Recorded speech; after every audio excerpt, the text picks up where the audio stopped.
Seigneur, nous voici devant toi, prêts à ouvrir la Bible. Donne-nous, Seigneur, d'être à ton écoute ce matin.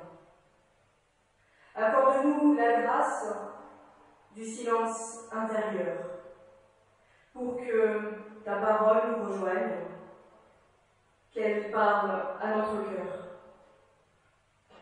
Que par ton esprit, Seigneur, le passage de l'Écriture que nous allons écouter devienne bonne nouvelle pour nos vies. Amen.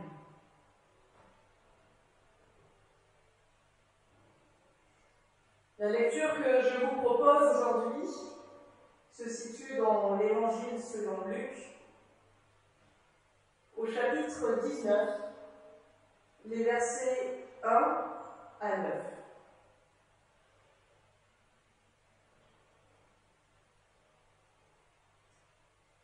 Jésus entra dans Jéricho et passa par la ville. Un nommé Zachée, qui était chef des collecteurs de taxes et qui était riche, cherchait à voir qui était Jésus. Mais à cause de la foule, il ne pouvait pas le voir, car il était petit. Il courut en avant et monta sur un sycomore pour le voir, parce que Jésus devait passer par là. Lorsque Jésus fut arrivé à cet endroit, il leva les yeux et lui dit : « Zachée, descends vite, il faut que je demeure aujourd'hui chez toi. » Et tout joyeux, Zachée descendit vite pour le recevoir. En voyant cela, tous maugréaient. Il est allé loger chez un pêcheur. Mais Zachée, debout, dit au Seigneur : « Seigneur, je donne aux pauvres la moitié de mes biens. Et si j'extorquais quoi que ce soit à quelqu'un, je lui rends le quadruple. » Jésus lui dit : « Aujourd'hui, le salut est venu pour cette maison, parce que lui aussi est un fils d'Abraham. » Amen.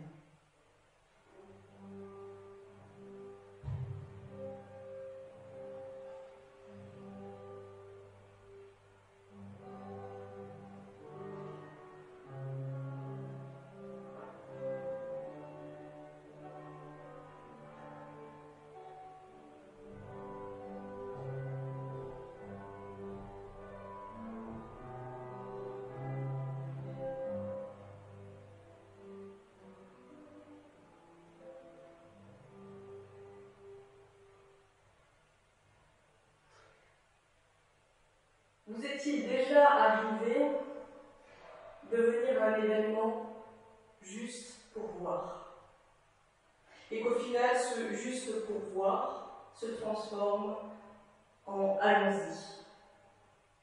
Vous est-il déjà arrivé d'être désigné volontaire alors que, à l'appel des bonnes volontés, étonnamment, votre feuille de notes avait un attrait tout particulier? Est-ce qu'il vous est déjà arrivé de venir incognito, pourquoi pas au fond d'une salle de classe, en étant persuadé que personne ne nous adressera la parole, mais que, manque de chance, 5 minutes plus tard, nous voici interpellés? Est-ce que des situations comme ça vous sont arrivées? À chacun de ces moments, à chaque fois que l'on nous regarde, n'est-il pas presque inévitable de se demander comment cela a-t-il pu arriver?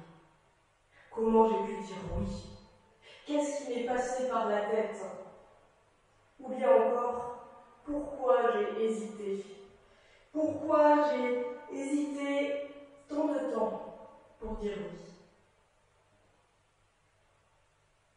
Il y a toujours un quart de seconde où tout bascule. Il est si décisif et pourtant si imperceptible. Et ce quart de seconde en soulève bien des questions. Zachée aussi, il était venu juste pour voir. Il cherchait à voir, il cherchait à savoir, à comprendre qui était Jésus. Il cherchait cette réponse à la question qui est sans doute toujours posée dans les évangiles encore et encore. Qui dites-vous que je suis? Qui est Jésus? Et c'était justement pour voir, mais sans aucun engagement, qu'il était venu. Et d'ailleurs, parce qu'il est petit, parce qu'il y a de la foule, il a une bonne raison de venir voir sans être vu. Il monte sur un sycomore, un grand arbre, avec des grandes branches, un feuillage qui ne tombe jamais. Il monte juste pour voir. La foule est présente aussi. La foule, elle semble savoir qui est Jésus. Elle est là, dans les rues, elle attend, elle est prête à l'accueillir. La foule semble déjà savoir qui il est, ou en tout cas, elle a une réponse bien à elle. Et la foule est tellement dense finalement, que Zachée ne peut même pas voir à travers. Il ne peut même pas se faufiler pour passer devant. Alors imaginez cette scène. Jésus, les disciples, les femmes qui les suivent, qui rentrent dans Jéricho, la foule le long des routes, et Zachée voulant voir Jésus. Imaginez. Et bien là, en un fragment de seconde, les mots, les verbes qui sont dans le grec du texte nous l'indiquent, tout se passe extrêmement vite. Jésus ne devait que passer, traverser Jéricho. Il ne devait pas s'attarder. La foule est immobile et Zachée doit courir pour monter dans l'arbre. La curiosité lui donne des ailes. Zachée court, et là, tout s'arrête. Tout se fige. Jésus s'arrête, lève les yeux. Il voit Zachée qui est caché dans l'arbre, dans les feuillages. Il lui parle, et il l'appelle par son nom. Zachée, descends vite. Vite, il faut que je demeure chez toi. Et que fait Zachée? Il descend. Vite. En un quart de seconde, et pourtant, tout semble s'arrêter. Tous les programmes semblent suspendus. Voici que Jésus le regarde, l'appelle, par le regard et la parole. Zachée est reconnu. Imaginez cet échange de regards intense. Une intimité entre les protagonistes. Un temps où le monde n'existe plus pour eux, car Jésus est là pour Zachée. Et Zachée est là avec Jésus. Ce regard porté sur sa personne, un regard unique, un regard qui change toutes les perspectives. Zachée n'hésite pas. Empli de joie, il ouvre les portes de sa maison et les portes de son cœur. Il accueille Jésus, les disciples, tout le monde.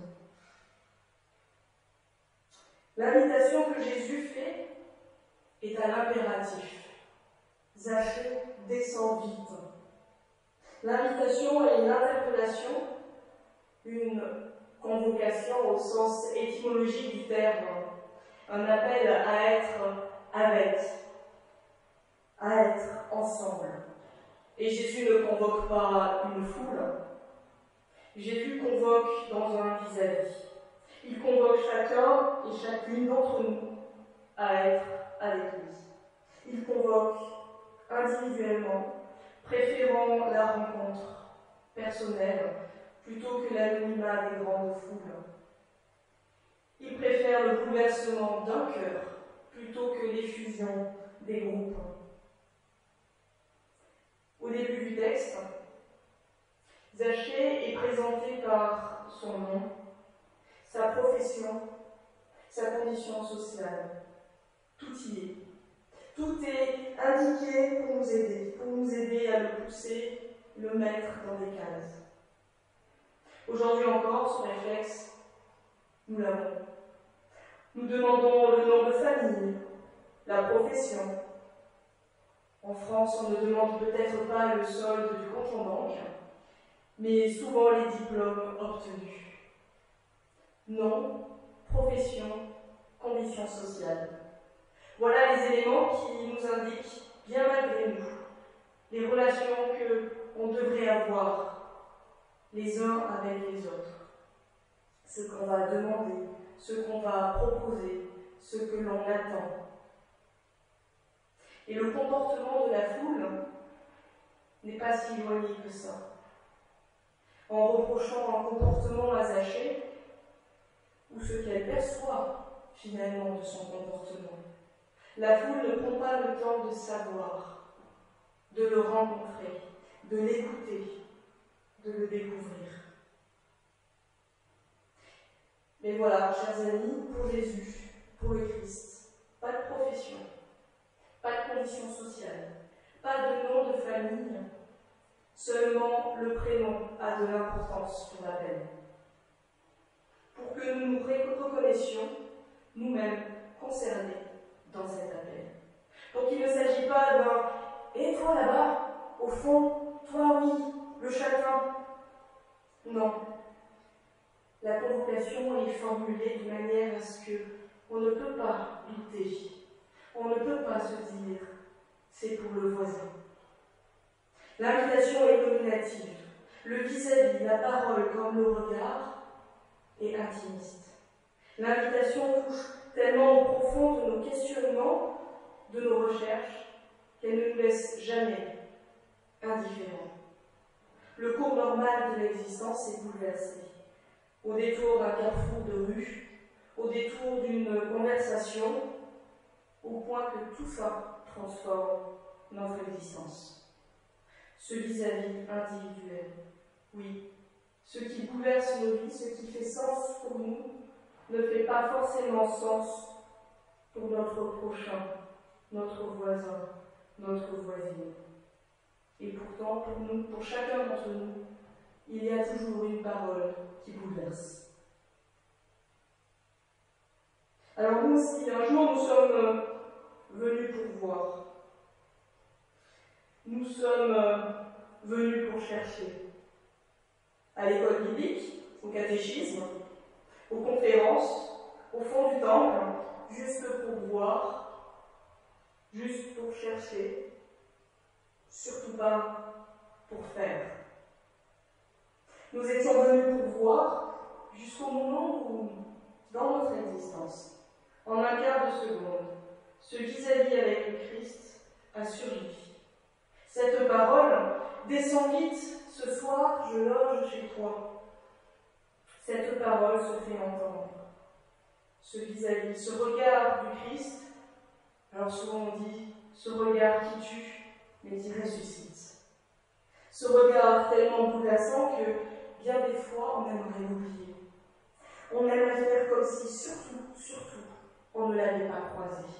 Comme si il n'était pas venu nous chercher. Le sycomore.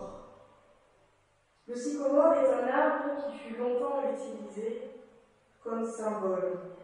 Symbole de la connaissance spirituelle, au sens du désir de s'élever par soi-même.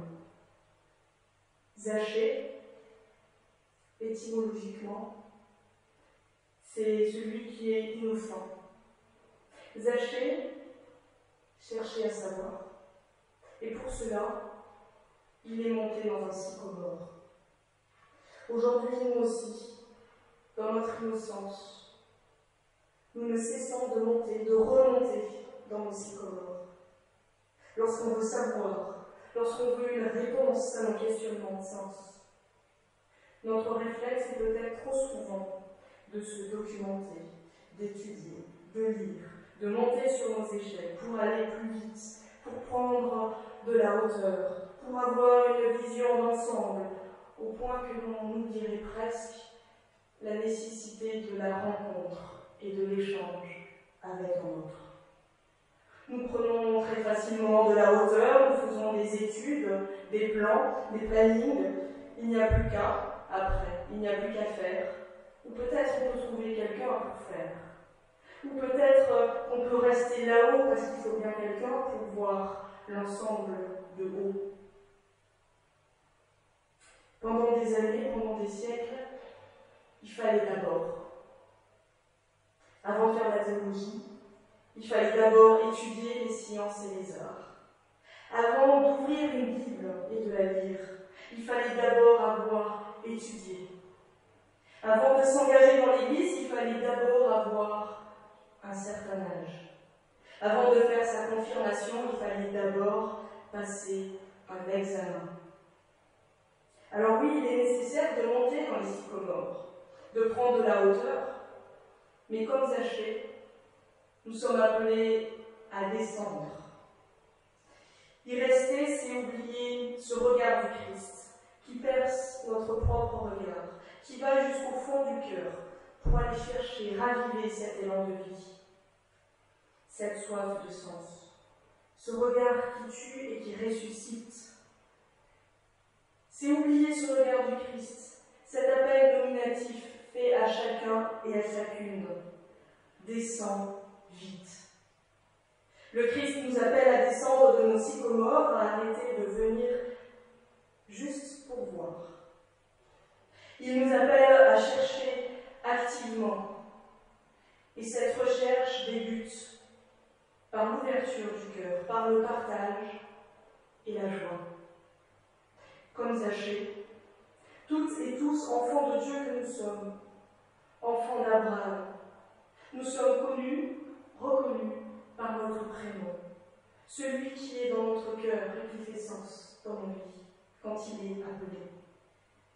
Nous sommes connus et reconnus par Dieu. La convocation, cet appel à être avec, elle est faite au pied de notre sycomore, encore et encore. Elle n'attend plus qu'une réponse. Certains l'ont fait aujourd'hui par le baptême, la confirmation. Certains vont le faire aujourd'hui par le commencement du catéchisme, de l'école biblique, par leur engagement au conseil, dans les activités de l'Église et dans le monde. La convocation est sans cesse renouvelée. Descends vite. Quelle grâce d'être appelé individuellement, d'être reconnu pour ce que nous sommes, dans nos questionnements, dans nos quêtes. Quelle grâce. Alors descendons. Allons-y. Ne regardons pas le monde d'en haut. Descendons. Engageons-nous dans la mêlée. Devenons à notre tour le relais de cet appel. Dans l'Évangile selon Luc, quelques chapitres avant ce que je vous ai lu ce matin, Jésus dit « Cherchez et vous trouverez ». Et dans ce passage avec Zachée, c'est presque comme s'il nous donnait le secret, l'étape intermédiaire. Cherchez, je vous convoquerai et vous trouverez.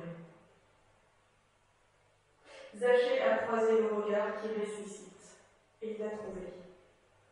Il appellera Jésus Seigneur, 2 versets plus loin. Il a trouvé la réponse à sa question, qui est Jésus.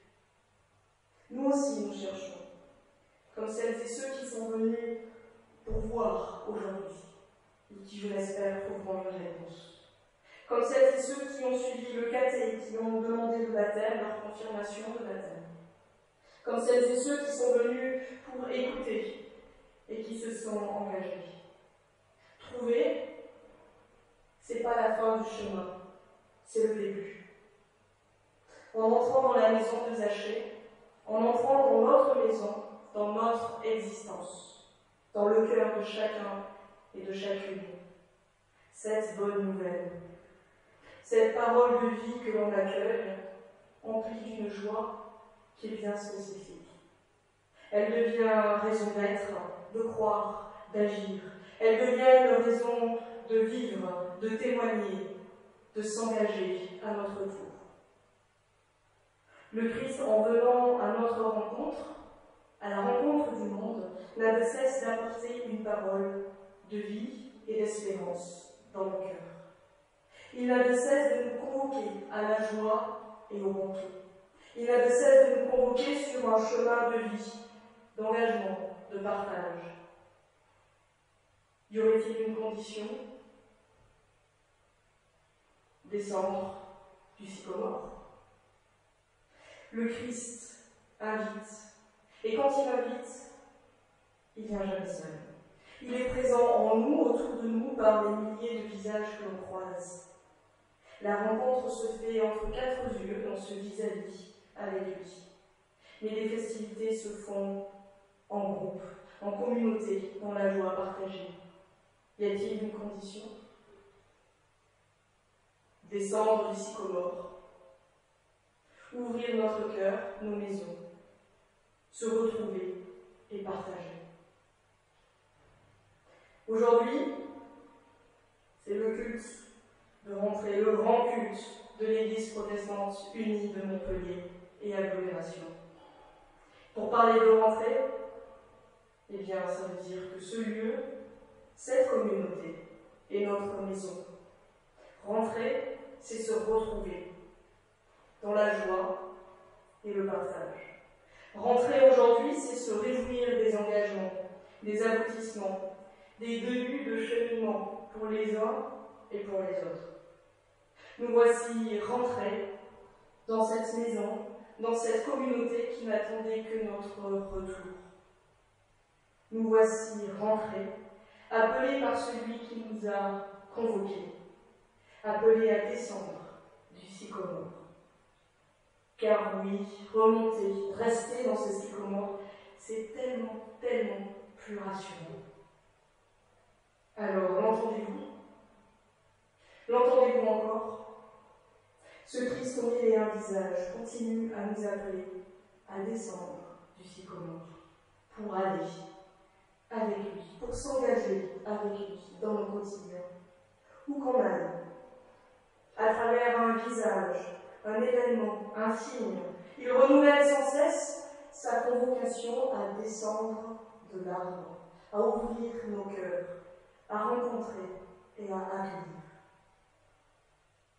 Alors, chers amis, aujourd'hui, je n'ai plus qu'à vous inviter à continuer de tendre l'oreille à cet appel, à descendre du sycomore, à lâcher les branches avec confiance, à entrer dans cette nouvelle année, dans cette nouvelle vie de baptisé, dans ce nouveau mandat, ce nouvel engagement, ce nouveau temps, avec joie, à descendre de nos hauteurs pour rencontrer le monde. Non d'abord par nos métiers et nos savoirs, mais d'abord et tout simplement par nos yeux, nos oreilles et nos cœurs d'enfants de Dieu. Amen.